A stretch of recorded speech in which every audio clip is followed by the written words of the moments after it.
Hello everybody, welcome back to Read and Reread. I'm Angelia. Today I'm going to do the Mid-Year Freakout Tag. I'm going to do this in lieu of Friday reads because I'm going to be out of town for a few days. So I'm going to tape this in advance and let it out on Friday or Saturday. I'm not exactly sure how it'll fit in with the travels and the Wi-Fi and all of that. But I'm going to make it in advance and release it into the world at the correct time. And then I will kind of skip over Friday reads because I'm going to do the June wrap-up when I get back. And then July TBR is just kind of rolling right into the end of the month. So I have got stuff all around me to help me out with this video. And there's going to be lots of cheating. And a little bit of Earl Grey. Because I'm not good at these list things. Like I either want to not exactly answer the question as presented, or I can't think of an answer, or I have too many answers and I can't decide. So there might be a little bit of modification along the way, but I'll do the best I can. All right, and so here it goes. The first question, let's see. First question is the best book I've read so far in 2022. And there are some serious contenders for this, but right now I'm going to say that actually the very first book I read in 2022, I'm picking still as number one, which is Cuckoo Land by Anthony Doerr, which is a beautiful story about reading, survival, connections across times, across places, across centuries, and even in supposedly outer space.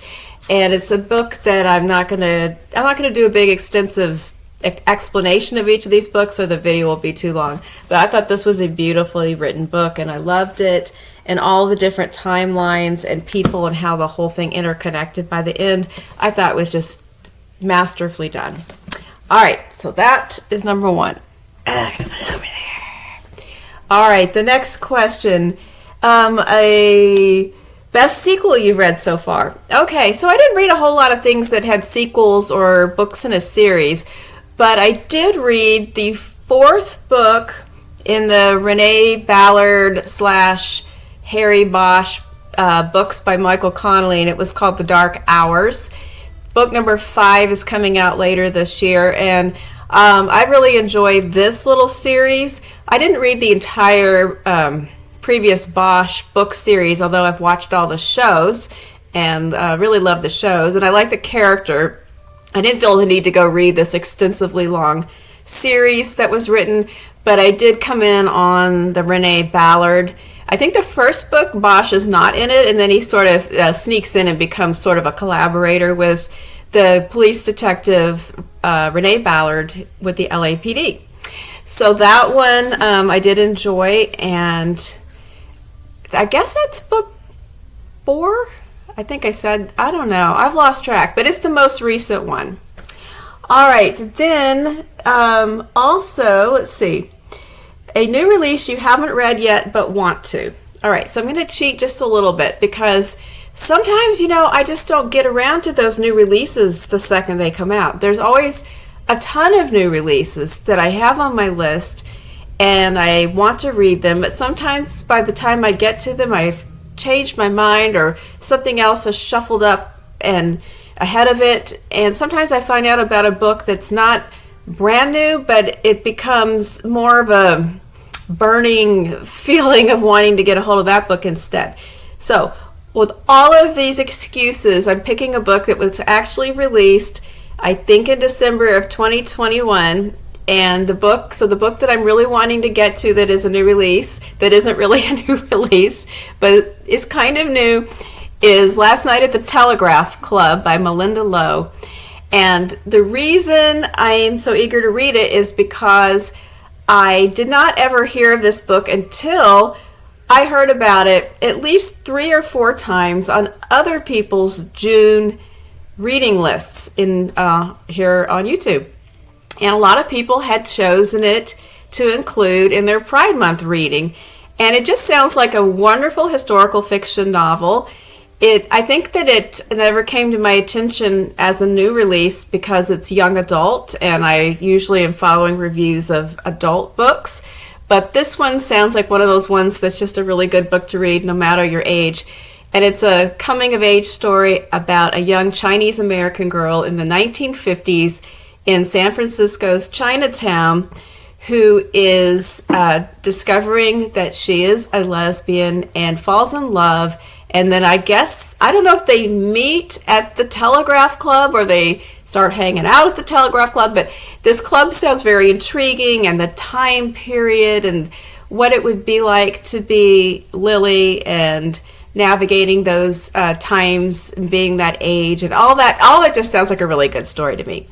And I like historical fiction when it's, really good and not boring. So this one sounded wonderful, and I heard it mentioned time and again, and so now it's kind of up at the top of my list. All right, then, whoops, lost my screen here. Most anticipated release for the second half of the year. Okay, I have a definitive answer for that, and it's Kate Atkinson's new book coming out in September called Shrines of Gaeity, which is set in the 1920s, and that's all I know about it. But I will be pre-ordering that one, and how could it go wrong? I mean, I can't think of any bad Kate Atkinson books, and she's one of my favorite authors. And I'm looking at you, Sarah Waters, and wondering when you're going to come out with a new book as well. All right, then we have Biggest Disappointment. All right, I'm going to have to go here with The Personal Librarian by Marie Benedict and Victoria Christopher Murray. I talked about this in my unhaul video. Yes, it's still here. My unhaul stack is still just sitting in a stack, but they're gradually going to move closer to the door and leave this house. But that book was just okay, and I was disappointed because I was really excited, and I thought that the true story of a woman who was a librarian in this special collection, and then it was, it was the early 1900s, and it was J.P. Morgan's library, and it was New York City, and she was passing, and I just thought there was a lot of good stuff in there, but it just was kind of written kind of it was fictionalized, which I knew, but it was just sort of clunky and soap opera-y the way it was. There was a lot of emphasis on this kind of bad personal relationship she had with this man, and not enough about the social issues and the libraries, which is more about what I wanted to read about. All right, then we had the biggest surprise. Okay, the biggest surprise for me was that I really liked To the Lighthouse by Virginia Woolf. And I challenged myself to read this book for a discussion group.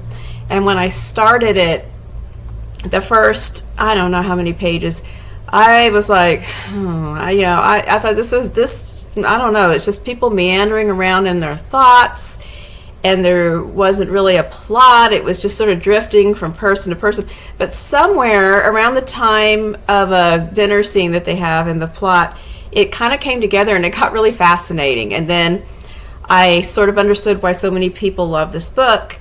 And I do plan to read it again. Now that I've gotten over the hurl of thinking I'm not going to like it, and I can read it again and go to the next layer and enjoy more about the characters.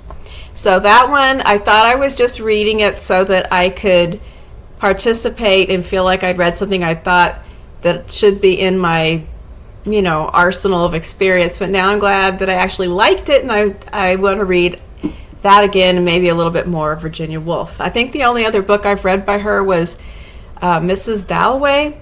I believe I have Orlando, but I've never read it, and I have A Room of One's Own. Okay, then I have favorite new author, a debut or new to you. All right, for that, I'm going to go with Sarah Winman. I read these two books. This was the one that I found. This was sort of also a good surprise because I found it at the thrift store, bought it because it was pretty, and it turned out to be an excellent novel. And then I went and got this one because I loved the first one so much. And this one was also a wonderful novel, although it was very, very sad. Guess what category it's going to reappear in? So these two, I'm really excited to see. I know she's written a couple other books that I might circle back and try to find, but I'm also excited to see what she might write next. But I'm really glad to have found that new author well, she's not a new author, she's new to me, but I like her a lot. All right, then we have, the next question is, newest fictional crush. No, I don't really get crushes on fictional characters, but I do have a location crush on still life. I really want to go to that town and that villa that they go to in the Tuscan Hills, and I want to live there with them, and I don't even care what decade from the story they drop me into. I'll work with it.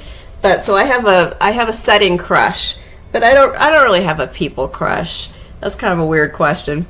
All right, the next one is newest favorite character. All right, so we have a tie. Where are they? The tie. We have Tookie from The Sentence by Louise Erdrich. I love Tookie from the very first page when she's describing what landed her in prison and how that came to pass, and right through her after she gets out, finding her job, falling in love, the events that occur. But I really love Tookie. And then also the other person is my favorite person is Will Bear from Sleepwalk, and I cannot defend this choice because, in many ways he's maybe not a good person, but yet he's a very appealing and engaging person in the story. I can't say too much about that, but sometimes you love a criminal. What can I say? All right, and then we have a book that made you cry, or a sad book. So it didn't really make me cry, but the sad book was Tin Man. And I wasn't expecting that it was going to be sad because Still Life was a pretty happy book. It had some sadness in it, but it was kind of a joyful book about a found family and ups and downs and everything, but kind of on the positive side at the end. But Tin Man was just kind of beautiful and sad, especially the whole story. Well, really Alice and Michael, both of the stories are pretty sad, but Michael and the whole part in the middle about what was happening during the time that Alice and Annie don't know about. And I don't want to give it away, but whew, okay. It was sad, I'm telling you. Then we have hold on. Lost my place here. All right, a book that made you happy. Oh, well, let's see. Where is she? Always and Forever, Pride and Prejudice. I reread it again, and all Austen rereadings always make me happy. I just can count on them every time. So it did. It made me happy. I love it, and I love this Penguin Clothbound edition of the book. And let's see. Favorite book to film adaptation that I saw? Well, okay. I am not a good person to ask this question because I avoid them. A lot of them I don't like. Sometimes I'll see a movie or a show that I know was a book, but I didn't read that book, and then it makes me wonder if the book was better than what I just saw. And sometimes I read a book and I think that it will make a good movie, but I don't necessarily, I don't know. I'm really the most annoying person to watch anything with if I've read the book, because I am that person that's just very intolerant of the deviations and the wrongful casting and all that kind of stuff, and don't over stylize and all that kind of stuff. I can't stand it. But I did, after I read Pride and Prejudice again, I did watch that 1995 version of it with Colin Firth and Jennifer Ayla, you know, the 1995 version. That's a really good one. It's pretty true. It's well cast. It has a couple of liberties where they added that whole swimming scene that isn't in the book, I guess just for fun. But overall, they did well with it, and I enjoyed it. And I thought that they spaced it out. They took enough time with the number of episodes to tell the story well. So I did enjoy that. All right, I keep losing my screen keeps closing on me when I'm looking through the list. All right, a favorite review that I have filmed this year would be the family reads that I made at the lake house with my husband Stephen and my daughter Emma and my brother-in-law Kyle. We just had a lot of fun and laughed a lot making that. And of course, we can't forget the photobombing in the background from my other brother-in-law David. So if you watch that video and you never noticed him back there in the window, I didn't see it at first. I mean, I kind of knew he was back there, and then I realized he made multiple appearances. The most beautiful book that I bought so far this year or received, okay, well, I received it, and it's here. It's my my set of Charles Dickens that I got for Mother's Day. And, you know, I've frequently mentioned I'm obsessed with Penguin Clothbound classics, so yes, those are lovely. And also, of course, honorable mention, here it comes again, Still Life, because, I mean, and I really love that once you read it, you know that the parrot is very important to the story. And then the last question is, what books do you need to read by the end of the year? Well, you know, there's needs and there's wants, and all the reading is wants. I don't feel compelled that I must read anything in particular. It is, from my earliest memories, reading it for me is like what I want to do, and I just read what I feel like reading.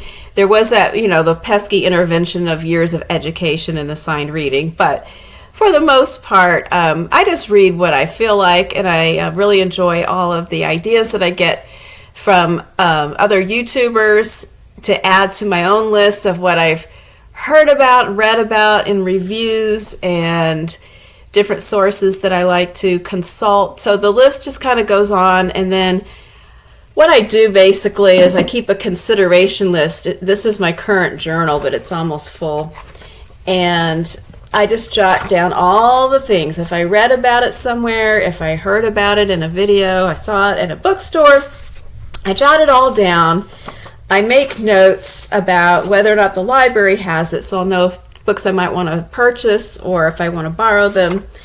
And then when I am looking to make a list of like the next batch of upcoming reading, I kind of look over that list and see what feels like fits the mood and the time, and if there's any themes going on in that month, or I want to include certain types of books. But there is no particular thing that I feel like I need to read it. I just have a lot of things that I want to read.